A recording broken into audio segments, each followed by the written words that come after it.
I believe there's 4 different ranks, and you start at the top one.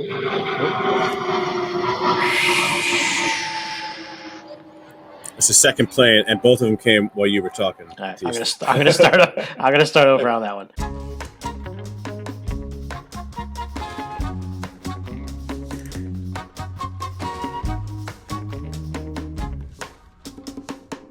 Hello there, wonderful humans. Welcome back to Board Game Dads. Welcome back to the Board Game Dads Summer Block Party. We are rolling on here with the 7 themes of summer. Joining me today, as usual, is Eric. And another very special guest, a returning special guest, Ryan from dadsuggest.com. He's back. Ryan, how are you, sir? I'm good. Thanks for having me again. I had a lot of fun last time. Yeah, we did too. We thought this was a no-brainer to get you back for the summer stuff. Oh, yeah. If you've never seen our first video with Ryan, be sure to check that out. It was a holiday spotlight on Read Across America Day, where we talked about some games that were based on or influenced by books. Ryan is very much into board gaming, but also very much into children's literacy, and that's a lot of the information you'll find on his website, dadsuggest.com. Ryan, what's going on there specifically for summertime? For summertime, we have a summer reading list right now. It's all picture books. We built a list, and there's a free printable if you want to participate. Oh, nice. And we put it together with we used our favorite books of the last couple of years, and we made sure to include all the latest Caldecott nominees and winners. So if you want to take it to your local library, you're sure to find some good new reads. Cool. I remember as a kid, and I don't know if you had this in your area, but when we were younger, there was a reading summer program that was sponsored by Pizza Hut. Oh, really? Oh, I don't think we had that. Yeah, that's awesome. It was, what was it called, Eric? Book It? I don't know. I think it might have been called Book It. You got a pin with different spots for stickers, and after X amount of books, you got a sticker. And when you fill that's the way to do it. Yeah, then you go to Pizza Hut and get free pizza. Oh, that's good. So it was the library and Pizza Hut? I don't know if it was the library or our school district that might have, I guess, had the partnership going there. I'm not sure. But yeah, extra incentives to read. So that's pretty cool. Love that stuff. Yeah. But today's topic is all about our favorite summer activities. So there's lots. There you go. Outdoor activities. Yes. Eric was brave enough to record outside today, so hopefully we'll see how that goes. Any rain in the forecast over there? We had a bunch of thunderstorms yesterday, and we've got lots of rain in the forecast today. So let's not make any mistakes and get this going. Alrighty then.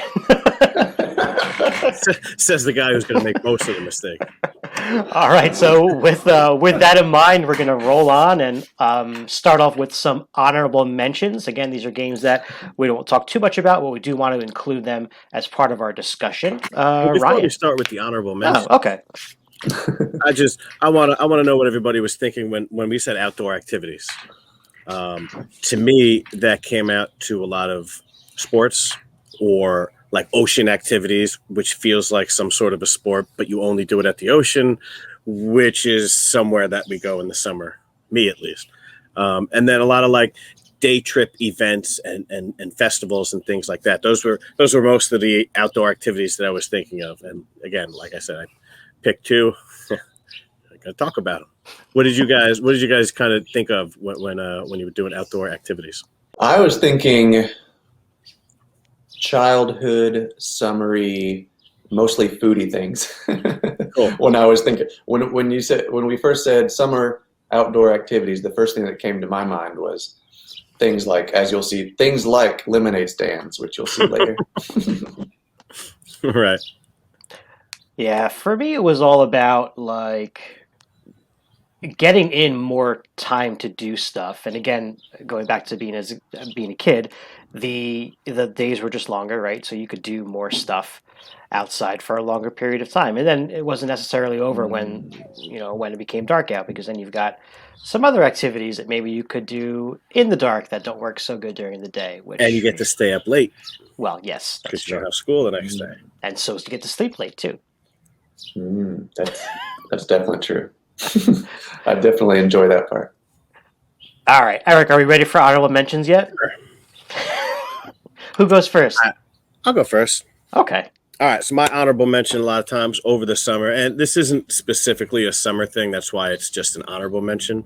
I like to go to concerts. And so there's a game called On Tour. It's a roll and write. It is, I like it. My wife hates it, but it's cool. It's different.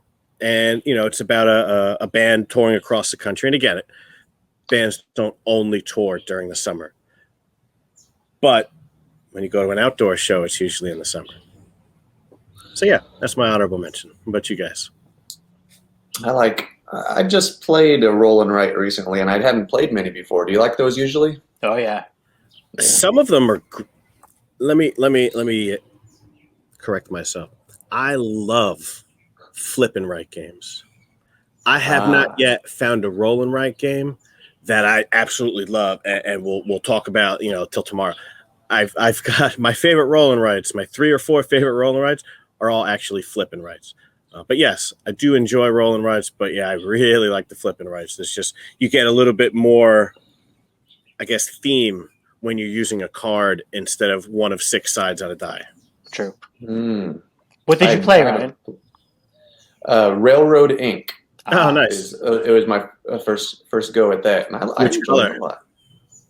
Ooh, I tried. I forget the color, but there was lava. Okay, red. That's right. Yeah. That's the one I have. And then there was also one with lakes. That might be blue. That's the blue one. I have that one. Have the other 2 come out yet? There's like a green one and I don't know. I just assume yellow. I think it's yellow. I don't know if they're out. It's so hard to keep track of that stuff sometimes because there's so many content creators and reviewers that get this stuff early. Right. And it's not always out, but I think those 2 might be out. I like that game too. It's funny, Eric, that you said your game on tour, your wife Melissa doesn't really care for it. My wife Lauren doesn't really care for Railroad Inc. too much, so it doesn't get out that often, which is fine because it probably prevents me from trying to get all of the versions, collecting them for no reason. Yep. Well, I played it on the way I played it was actually on Board Game Arena. Oh, okay. That might actually make it more fun for some people because it's so much easier to just click on where you want to put instead of doing the drawings yourself. Right. This was actually the one game that I brought to work and tried to play during lunchtime with some people that have never played any games. So I was like, oh, it's roll and write. It's fairly simple. And I was going to not play and explain the game to everybody else. And one person was like, no, you play. I'll just watch. And I was like, all right. So I kicked everybody's ass. But did they like it? I can't tell because I knew I was going to kick everybody's ass. That's why I didn't want to play it at first, and I felt really bad, and I don't know that it worked so well because nobody ever mentioned it again. Gotcha. All right, Ryan, what's your honorable mention? Oh yeah, we're talking about summer games, aren't we? We got off track a little bit, maybe. Put my sunglasses on. My honorable mention. Let's see if I can get it to come up slowly and spooky. Whoa! The Legend of the Windigo. We love this game from Scorpion Mask and Yellow. It's kind of got a spooky theme. It's a camping theme, and it's like you're at a scout camp, and there's the Windigo, which is a legendary monster that can take the shape of other things. And what it does is it takes the shape of one of the campers, and you spread out all the cards, all these different campers, and that's the whole game board. And then one person is playing as the Windigo, and everyone else is trying to catch the Windigo. And it's played over a series of 5 nights, and the person who's the Windigo, each night everyone closes their eyes and they take away a camper and just put the fake camper Windigo in its place, and everyone else opens their eyes, and there's like 25 cards, I don't know, but there's lots of campers, and they're like, which one has moved? And they're trying to figure out who's missing, and after 5 nights, if they don't identify which of these is actually the monster that's been moving around, then they lose. And so it's like sitting around a campfire telling scary story, kind of? Right. Yeah, that kind of summer thing. Camping, spooky, campfire stuff, and Cool. both my kids love it. It makes their imagination go wild, and they Nice. it kind of actually might have even given them nightmares for a couple of nights. But they kind of like that kind of thing. They're like, let's do that spooky thing again. Nice. That's awesome. Yeah. All right, real quick, my honorable mention here is a great looking game. And the summer activity that basically goes with this outdoor activity would be hiking.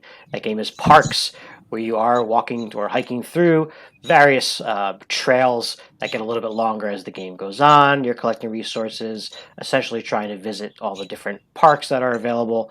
Gorgeous artwork, fantastic components. You get this game, and it's almost like you're not sure if you got the upgraded Kickstarter version or the regular retail version. And I tell you, for the regular price, you get a lot of good stuff in that game. Oh, even those inserts for all those components. Yeah. Oh, those are great. Inserts, yep. And even the box even has a diagram on where to put everything in the insert. So it's not like, oh, I don't know where this goes. Really, really thought of a lot of great details for that game. So Not to harp on this again, but the box does not say Parks going down one side. It says real tiny, like right across. I hate that. yeah, I hate it. I know. I'm sorry. Anyway, Anyway, all right. So we're going to get started with our real picks here for the summer outdoor activities. Eric, you're going to kick us off with your first game that I'm not going to say what it is because it's your pick, but I will say that when we very first time we started talking about doing this at all, I mean, that was the game that was like, duh, this is going to be on something. right. This You know. game fits so many categories. Yeah. And I know you had just done a video with Chris about this game. Santa Monica is the game. It came out 2020. I think it was one of the best games of the year in 2020. And it's a cool little game. It's you're drafting cards and you're playing them out, and they are just going to be pictures of the beach. It's going to be that strip of shops along the bottom, and then the shore on the top. And there's a whole bunch of different activities and things featured in the game. Like each one of the cards has different kind of artwork, and there's people playing volleyball, and there's, stores and places to get food that you can go to. And it's got a lot of different activities. I think there's badminton, there's bocce ball, there's a bunch of different things that, like I said earlier, are like activities that you play at the beach, like sports, right? You're not going to go and play a softball or something like that at the beach, but fly a kite, play some cornhole, stuff like that. Absolutely. And this game it's got phenomenal artwork. It looks fantastic. I can't say enough about the artwork for the game. And the gameplay is really cool too. The meeples, they have these cool little sunglasses on them and they look fine and everything. And the sand dollars are nice, thick, circular pieces of wood, and it's okay, but the artwork's great. The theme's great. It makes me want to bring this game. Anytime I go down to the shore, I want to bring this game down the shore, and that night it rains, I'm going to get excited. Oh, it's raining. We can't go anywhere. Let's stay inside and play Santa Monica. And we're going to. And one last thing about this game, which has nothing to do with this game. I cannot play this game and not listen to the Everclear song, Santa Monica. Like, it's going through my head right now just because I see the name of the game. And, yeah. And again, Anthony, I know you have this game. You love this game. Another great thing about this game is all the cards are numbered. Yes. So I could play this on the computer with somebody else who has the game through like a Zoom call. Ryan, have you played this one? Have you gotten this one to the table? No, I haven't. This is new for me. This is a really cool looking game, man. If you get a chance to check this out, check it out because it's pretty simple. You're really just, I don't know. It's simple. It's simple, but complex enough. Like it's right. It's simple in practice, but you definitely there's a lot of ways to score points. Yes, yeah, and you can sort of focus on one or two ways, neglect some others, and then at the end of the game, be like, "I lost by 20 points." Like, are you kidding me? How did that happen? Like, oh well, I got all these points from all these like chains and everything. And it depends on where you're placing the cards and. There's a lot going on. I'm not going to explain it. I don't have time. You guys just did a video for this last week talking about this game. Go back and watch that video. Yeah, thank you for the plug on that. But no, yeah, this game is great, and it encompasses everything that I think about when I think about summer, for sure. Right. And this game, I don't know if this is a word that really it means anything. It's so beachy, right? Mhm. Like there's not a lot of games out there that feature hanging out on the beach, Yeah. which is a summer activity, big time. Yep. And like you said, there's so many. I mean, Eric showed me a couple cards, and I own the game. Eric showed me a couple cards the other day, and I was like, I don't think I've ever seen that card before. Because it's for just the base game, you get a pretty good amount of cards Yeah. in this one. And I believe there is an expansion announced which has, I want to say it has double length cards. You know what I mean? Like they'll take up 2 spaces. Okay. Which is kind of cool because already now in the beginning you have a double tall Right. structure that counts as your middle or your starting point. So looking forward to what they come up with in this one. Yeah, Ryan, I think you would enjoy this one based on our limited conversations. What age did they put on it? Before we go on? Good question. Yeah. I don't know. But our oldest is 8, but generally you add a few years to that. I don't think this is that difficult that like 11 or 12 can't play it, especially since they've been playing games. So if you're a couple years past 8 in terms of complexity level, you might be able to check this out. I would watch a video and you know. I will. Yeah, but definitely write this one down because it's cool. And it got overlooked a lot when people were doing the top games of 2020. Hardly anybody ever mentioned this game. You know, I would go on Instagram. People are like, "Oh, my best game of 2020," and I would make little comments, be like, "Hey, you forgot Santa Monica." You forgot one. But yeah, I can't say enough good things about this game. So the age on the box that they recommend is actually 14 plus. Okay, but that's according kind of to a high one. That's high, but according to Board Game Geek, they also do a community age, and so that says 10 up. So you know, somewhere between those two, I guess, would be a good starting point. Yeah, it's kind of always funny how companies seem to really overestimate ages a lot. It seems like. Yeah, I think it's very arbitrary. Sometimes I don't even know how much thought really goes into it. All right, Ryan, let's get to your first pick here for summer outdoor fun. All right. My first pick is super classic summertime activity, kids making their own lemonade stand. It's called Lemonade Shake-Up. Everyone had a lemonade stand, right? I did not. Yeah, I grew up on a dead end, so there wasn't many customers where I was. Oh, really? I carry cash on me this summer specifically so I can stop because I know where the kids are selling lemonade, and I want to stop by. I want to give them some money, have some lemonade. That's how I feel now. As an adult, yeah, it's hard to pass by a lemonade stand. If you don't have money on you and you pass a lemonade stand and the kids are waving at you, and it's like, oh my god, I feel very guilty now. Hey, usually got to carry $1 on you. Those deadbeat companies don't even accept credit cards. Yeah, exactly. I always ask. But the Lemonade Shake-Up is from a company called Peaceable Kingdom, and we've loved that company. We've been Peaceable Kingdom loyal ever since our son was probably 2 years old. They make great toddler games, and they are some of the first board games we ever bought. And so we have a big Peaceable Kingdom collection because they're all cooperative. Every game they make, cooperative games, and they make games that teach empathy too. They're big on cooperation and empathy, and they're a great company.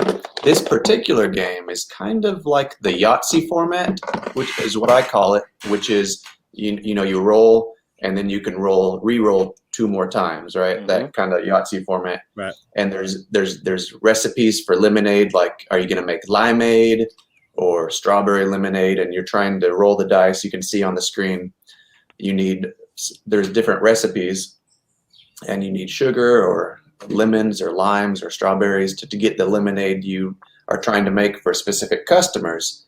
And then you turn the customer card over and you see how many quarters they gave you. Ooh. So there's a little bit of money learning too there, a little bit of quarter counting. So you're not sure with the like how many quarters it is until you finish that order? Right. Yeah, the quarters are on the back. You have some choices to make, and generally you're going to make more money for the harder recipes. Now, are multiple players trying to do this recipe at the same time? No, you're taking turns, but you're cooperating to fill the money bank before you get, I think, 3 sour lemons, which is like a failed attempt. Like Okay. you didn't make you did 3 rolls and you didn't make any lemonade. So that's 1 strike basically. You just totally missed the jar. You pour the sugar on the exactly. Right, exactly. Well, you tried to serve the lemonade and you poured it down their top. Like, oh, sorry. And then then you got to start all over. This looks fun. This looks awesome. I'm so glad that you told me about Peaceable Kingdom because I have a toddler and 2-week-old. Oh wait, what's today's date? July, like something. A month and a half old baby. Oh yeah. And we're just starting perfect company. We're just starting to play My First Orchard with her, and she's starting to really kind of understand things. And I love cooperative games, and I'm looking for toddler games. And I'm gonna check this place out, Peaceable Kingdom, and we're gonna probably be showing some more of their games soon because I'm gonna get them. This looks really cool. I can't wait to get this. We have one of their games that someone I think gifted AJ. It was called. I'm trying to look for it, but I don't think it's over there anymore. It's like a stacking game with like cubes, and then there's again it's cooperative, like Ryan said. You're basically trying to stack up, but there's different ways to stack, like different difficulties. So you can, I think level 1 is just literally picking up the cubes, right? But then the game also comes with these 2 wooden sticks that have on one end, like kind of a sort of rubber stopper thing that you then put on each side of the block like this and try to do it. And then the other side of the stick is just like a little peg because the blocks have little holes in them too. So you can do it that way as well. So it's a cooperative stacking game is something that I've never heard of before. So when we opened that, I was like, this is really interesting. And again, to Eric's point, even if your child doesn't play these games according to the rules, it's okay, right? They're doing something, whether it's the way that the game is supposed to be played or not. It's fine. And eventually they'll learn the rules and they'll play it the right way and they'll have fun either way. Yep. Absolutely. Especially Eric mentioned First Orchard. There's so many toddler games where the components are just so much fun. You don't have to play the game. It's just they're like beautiful wooden toys and you can free play. It's pretty great what they make for kids these days. Absolutely. All right. We're going to roll on to my first pick here. Now, this is a game that I picked up on a sale from Pandas. They had a really good spring sale. I picked up a few games from them. And, we mentioned festivals as one of the outdoor summer activities. Now, those can take a lot of shapes, right? There's food-centered festivals, and there's something that might be a little more culturally specific. There's a lot of like Greek festivals and things like that. But anyway, this one in particular, which I didn't know until I looked up the name of the game, which is hard to pronounce. How do you pronounce it? I don't know. How do you pronounce it? Why don't you try? Jesus. All right. Apparently, it's the Portuguese word for festival. So that's what this is called. In fact, a few days ago, I actually saw a post on Instagram that someone posted this game, and I was like, oh, wow, I never really saw anybody else talk about this game before, and I commented that I had just played it, and they were like, oh, that's perfect timing, because today is whatever, Arial Day. And he was in Portugal. He's from Portugal. So he was like, this is the day that we do our festivals. This is, that being said, very much an abstract game. Okay, the theme of that pretty much ends at what I just said. This is a polyomino game, and honestly, this is as close to Tetris, the board game, as you're ever going to see, as far as my knowledge goes. Basically, you've got this center board in the middle that has these Tetris-type shapes, and then everyone's going to place their player board, which is supposed to be like your street festival, your street spot, on one of these sides specifically. And that's important because when you're taking these cards and taking these shapes, you're taking them in your orientation that's facing you only. Okay? If you want to rotate these shapes like you do in Tetris, you can. In fact, that counts as one of your actions. If you see the center board, there's a little circle up in the top right corner. You literally put your finger in there and turn that wheel 90 degrees, or you can turn it more than once if you want to use your action points for that, until you get the shapes oriented the way that you want them. And then when you take them, and again, this is like literally like Tetris, to put them on your board, you have to start at the top and make sure that they can slide down unencumbered, right? You can't jump over other stuff to go down as far as you can. And you can also do the little last minute sneak in to the left or right to kind of curve your piece under another piece, which was awesome to do in Tetris as well. Yep. And this is what a complete board might look like. Really, you're just going to get points anytime you have two of the same color tiles touching each other. You'll get one of those meeples, right? So you get a blue meeple for the two blues. And then as long as you're the person who has the majority of squares covered in that color, you're going to get one of these double couple meeples. So it's kind of like an area majority type thing. Those are going to give you 2 points instead of 1. So those can shift from one player to another if the majority changes. But basically, you're just trying to get at least pairs of these tiles so you can get as many meeples as you can. It plays over 3 rounds, and at the end of each round, this thing on top is your like entrance to your festival is going to slide down like 2 rows, and it'll dismantle or take away tiles if it touches those. So you're managing like the time crunch a little bit too. It's pretty cool. I like spatial reasoning games a lot. Like this looks a lot of fun to me. Yeah, I was impressed. I wasn't sure what to think. And we actually, the first time we played it, it was my wife and I and our neighbor, who we've played plenty of games with, but I wasn't sure how she was going to like it. Which is funny because you mentioned Railroad Inc. earlier. Out of all the games that we've ever played with her, Railroad Inc. was the one game where we sat down. I got through like 2 sentences of the rules, and she was like, "I can't do this."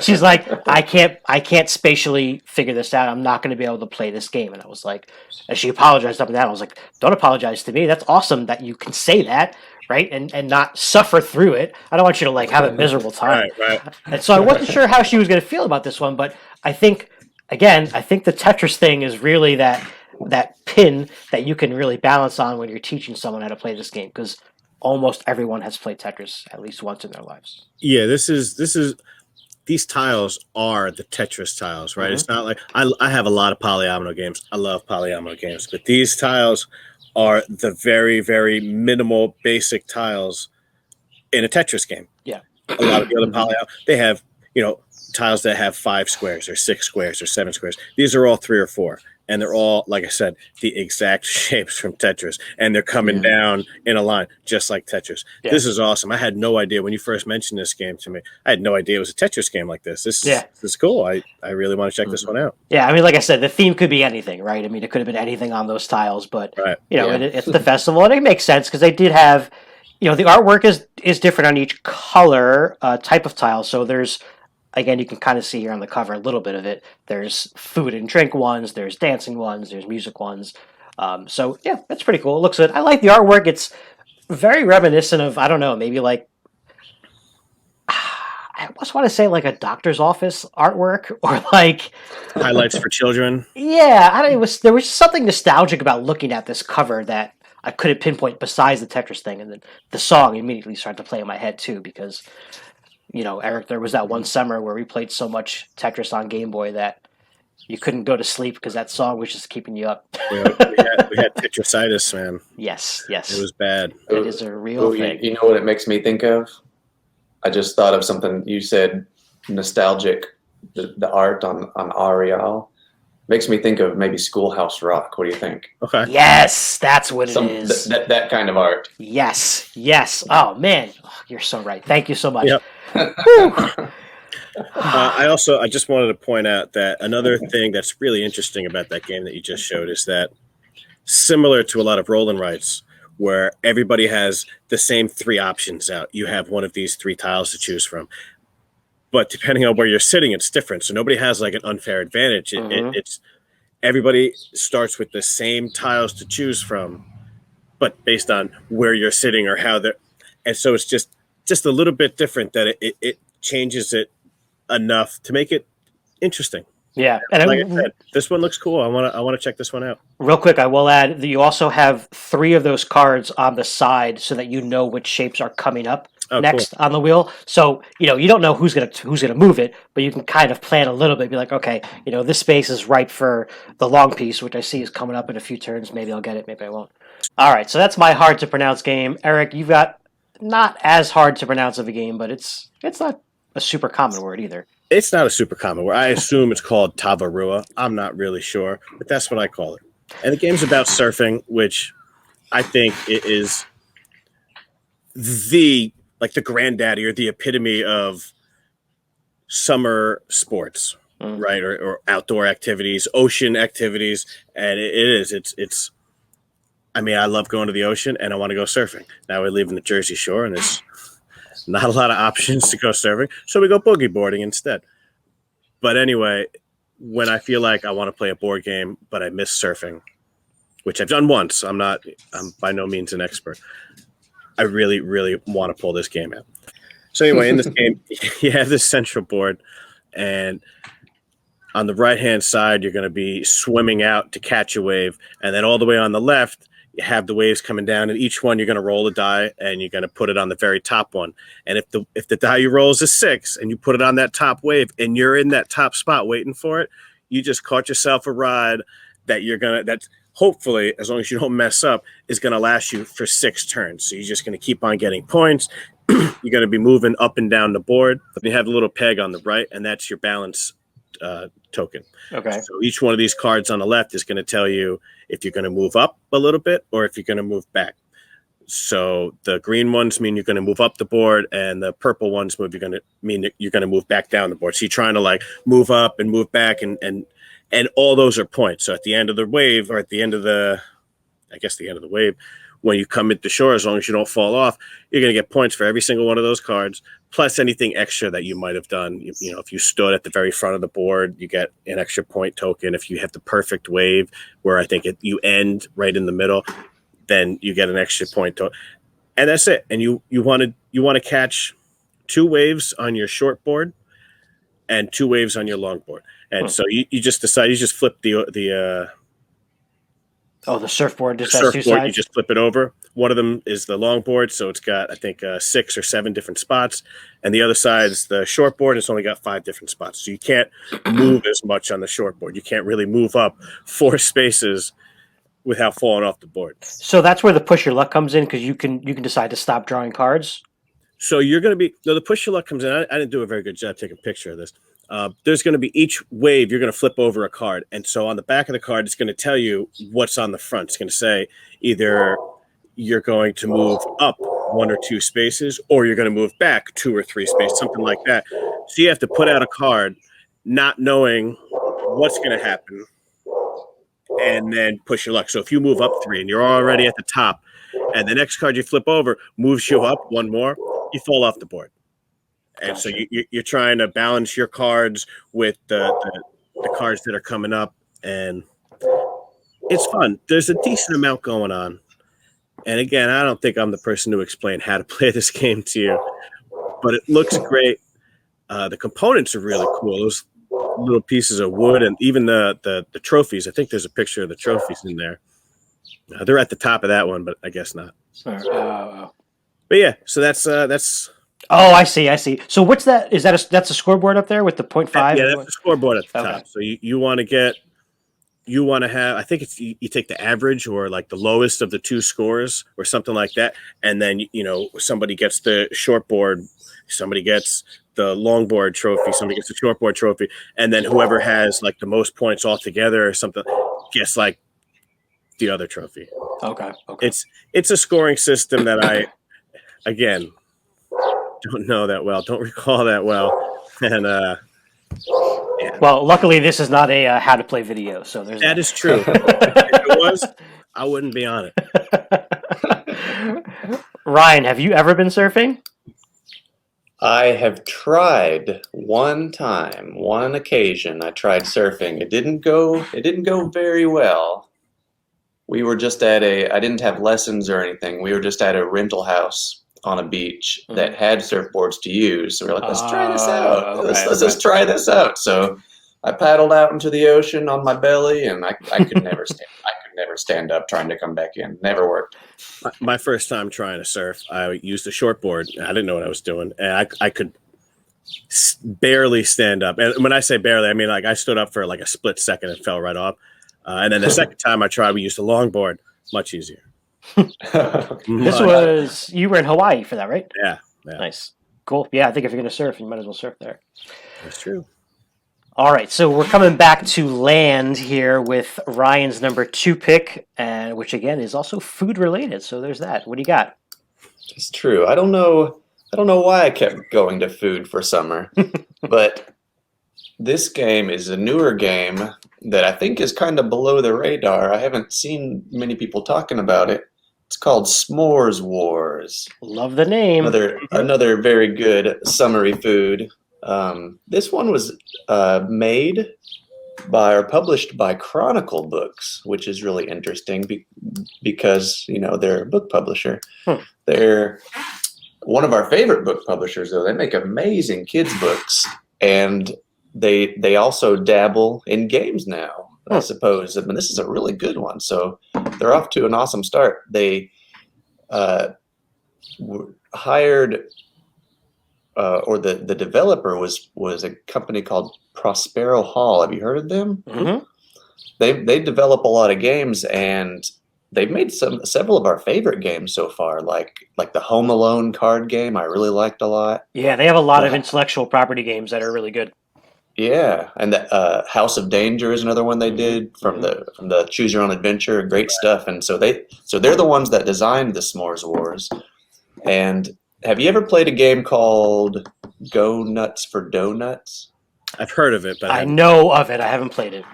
It's okay. So if you were familiar with that, it helps to explain S'more Wars. The idea is you are drafting either a graham cracker, a marshmallow, or a chocolate, and you can see there's different points for each one. Mm-hmm. And this is a competitive game where you're trying to score the most points and you're trying to build s'mores. But there's the part that's like Go Nuts for Donuts is that you secretly vote for which one you want, and if no one else wants that piece, then you get it. But if everyone, like on the screen right now, the marshmallow is worth 5 points. If everyone secretly put down their marshmallow token, then you have to battle for it because someone else wanted the same thing. Then you use your battle cards, and it's kind of like a complex rock paper scissors. There's more than just 3 cards. Okay. And whoever ends up winning that battle gets the card that they wanted. And someone goes away empty then. And so then you're building s'mores and trying to score the most points. And that's pretty much the gist of it. But it really holds up well with some of our favorite card games, like the kind of card games that that Game Right is really known for, that we just play over and over again. This game, this S'mores Wars, really holds up to that kind of card game that the whole family really loves.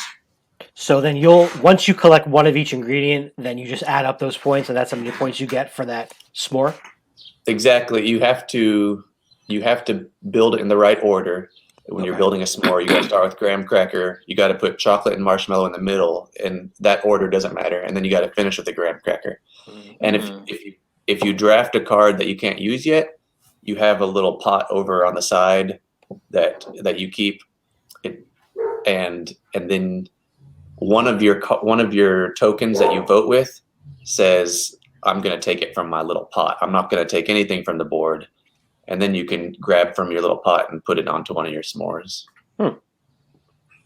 This looks like a great game to play while camping. Oh, absolutely. Oh, yeah. Outdoor, definitely. Let's play this game and then get the kids hungry and then be like, all right, let's go make some s'mores. Yeah, definitely not the other way around, because you don't want to play any games after you've had s'mores. There's no game after that. we actually put together a list of just like themed camping games that you want to play while you're camping.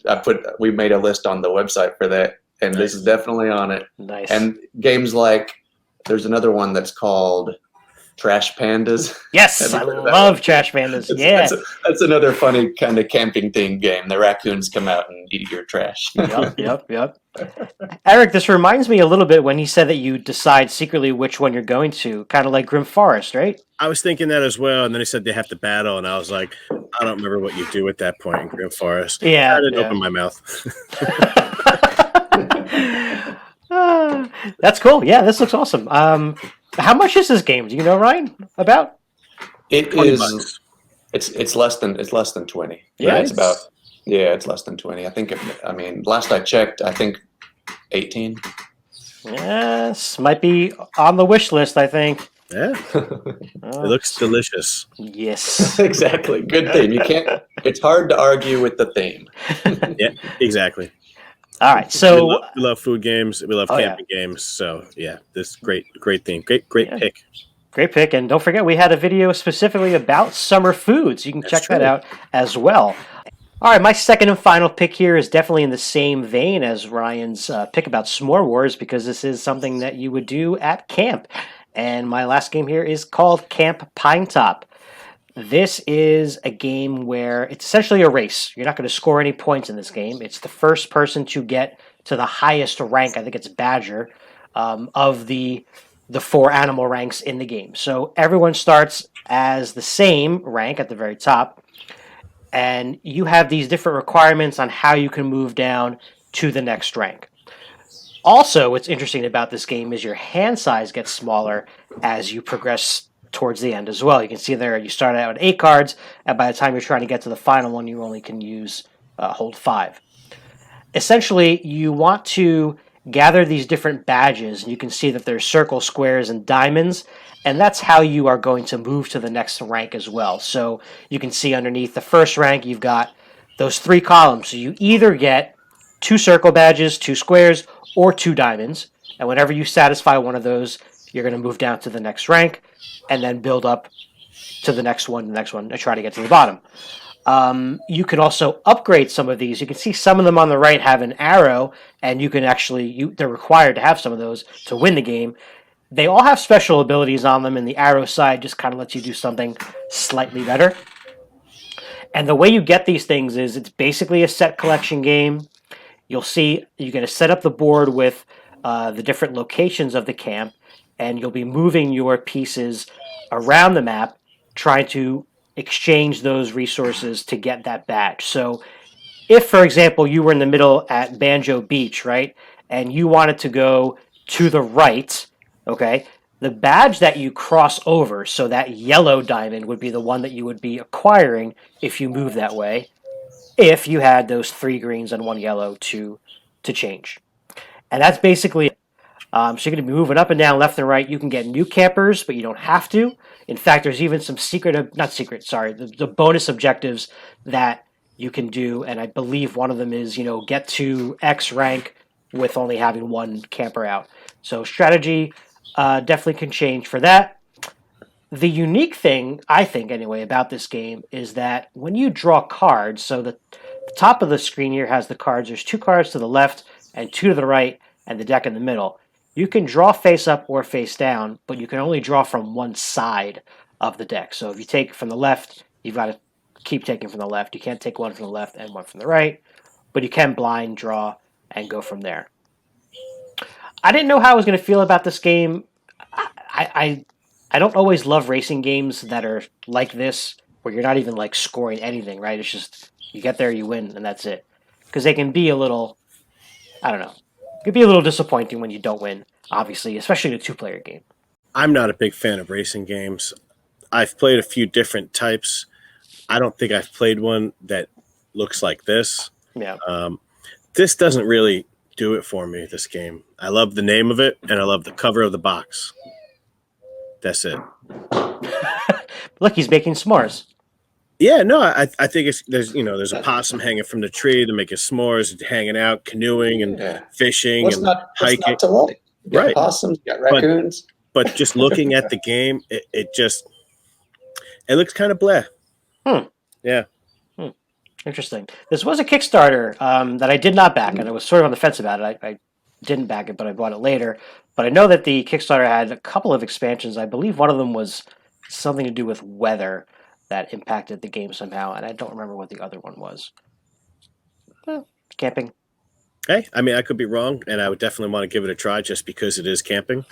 But it really doesn't pique my interest, and I couldn't really tell you how to compare it with other racing games because other racing games are much, much different. There's usually a much bigger board and a track. I think that's why this was so different. It's not. Right. It's a race, but it doesn't have a race track or a circular thing of any kind that even something like Jamaica has. Even though there's other stuff to do in that game, it's just a straight shot from the top of your board to the bottom of your board. So, all right, that's pretty much going to start to wrap things up here. Anything else that you guys want to touch on before we close out? I just wanted to let you guys know that because I'm outside wearing sunglasses looking at the computer screen, I can't see anything. So if you see me like moving forward, and it's because I'm almost completely blind. I can see like my reflection in my computer screen. So that's why I had to take mine off some. Sorry, I couldn't keep our summer glasses on the whole time. It's all right, man. We're like 4 videos in, bro. I'm committed. I can't. I gotta keep these on for the rest. Yeah. So this is looking at our schedule here. This is, I believe, third to last of our summer block party videos. So we're definitely on the tail end of the second half, rather. Nice. But as always, we'd love to hear from you all, the viewers, if you've got any comments about the games that we mentioned here today, or just tell us something that you like about summer, activities that you like to do, or maybe some games that we didn't mention. Put them in the comments below, because on that live wrap-up show on the 18th of August, we want to highlight some of these comments and just kind of talk about them a little bit. So the more you leave, the more we'll have to talk about and not fend for ourselves. So there's that. I would like to thank Ryan again very much for taking some time out, joining us. Please go and check out his material. dadsuggest.com is his website, and also he is everywhere on social media. So if you want to look at his stuff on Instagram, Twitter, Facebook, all that stuff, check it out. Pinterest even as well, right? That's true, yeah. Yeah, lots of good stuff. Dad suggests on everything. There you go. Perfect. Except for TikTok. I haven't made any TikToks of myself. I should start dancing. Yeah. That might be the next move for us too, Eric. What do you think? I don't think so. No? Nope. All right, my friends, that's it for now. Thanks for watching, and we'll see you all next time. Happy summer. Have a happy summer. See you in a week.